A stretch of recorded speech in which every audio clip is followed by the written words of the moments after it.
Mes patys pirmi šitoj rinkoje buvom vyno baras. Ir išliekam vienintelis vyno baras. Ne vyninė, ne vyno namai, ne vyno klubas, nekas nenori.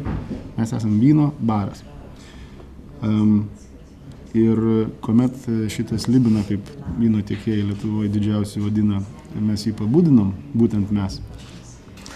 Tai tada vyno pasiūla baruose buvo iš vis žiauriai skurdi ir absoliučiai nepamatuotai brangi pagal savo kokybės kainos santykį.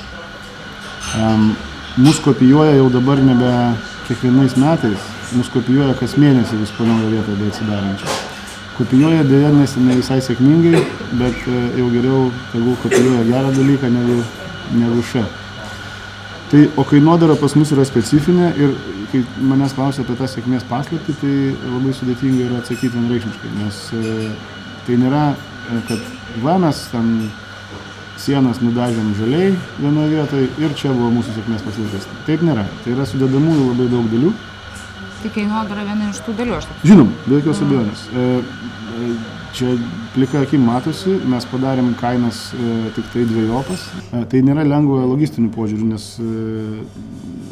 vyno tiekėjai turi savas kainas su savais procentais ir kad mums gauti tą maržą, kurią mes norim, tai reikia labai detaliai skaičiuoti, kad tas visas vynas vienoj kainų kategorijai galėtų būti ta viena kaina.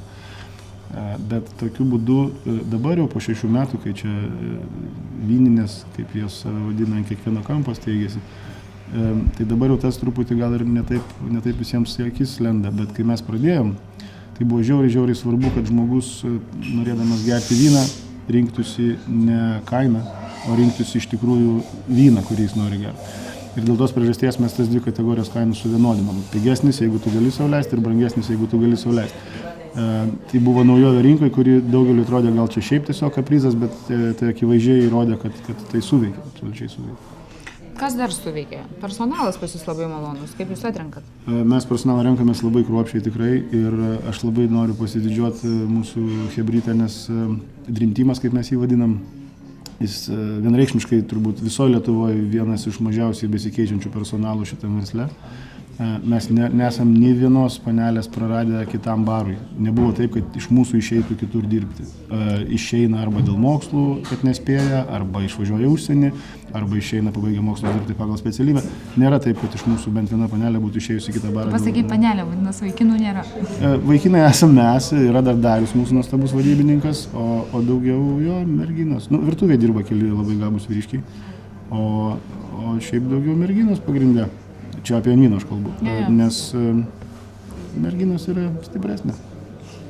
O apie tą patį klientūros ratą, kuris ten pas jūs būrėsi? Pas mus nėra klientų, mes svečius turime. Svečiai, tarkim, svečiai, kokie jie yra? Nes ir kiek jūs iš pat pradžių numatėt, kokie jie bus? Ar turėjot kažkokį siekį, kad čia rinksis tokie, bet ir tokie žmonės ir ne kitokie? Vidutinio aukštesnių pajamų, 25-30. Ne. Mes tvirtai žinojom, kokių žmonių norim ir tai tas nuo pat pradžių, kai net atsimenu, kai verslo planą rašėm, tai buvo iškart įvardijama tikslinė grupė mūsų, taip jau jeigu moksliškai kalbant, kaip bendraminčiai. Bendraminčiai ir mūsų rato žmonės. Tai kadangi tiek aš, tiek Audrius, tiek Andrius turim labai, sakyčiau, platų ratą pažįstamų ir draugų. Gal draugų tai siaura, bet pažįstamų, gerų pažįstamų tikrai didelį. Tai kažkaip juos visus ir stengiamės sutraukti, tai labai džiugu, kad ne tik tie žmonės rinkosi, bet jie dar ir savo bendraminčius atsivedė, tai čia toks tas vadinamas sniego gniūžtės efektas turbūt gavosi. Tai reikia pasakyti, kad ten sėdi visos žvaigždės dabartinės ir ko gero buvusios ir būsimos ir labai smagu, kad jos ten yra. Žvaigždėm, tas iš vis tas žodis toks santykinis Lietuvoje, kad visuomenė žinomi asmenys, aš taip būčiau linkęs sudėtingai vardinti tas asmenybės. Taip, ten daug visuomenė žinomų asmenų renkasi, aš manau, ten jie ir jos jaučiasi gana saugiai ir be jokių, nieks jiems atlapus nesikabina, kad... Gerai, tai žodžiu, apie Invino gal jau taip trumpai ir pakalbėjom, o apie kitus verslus tada sekančiame etape.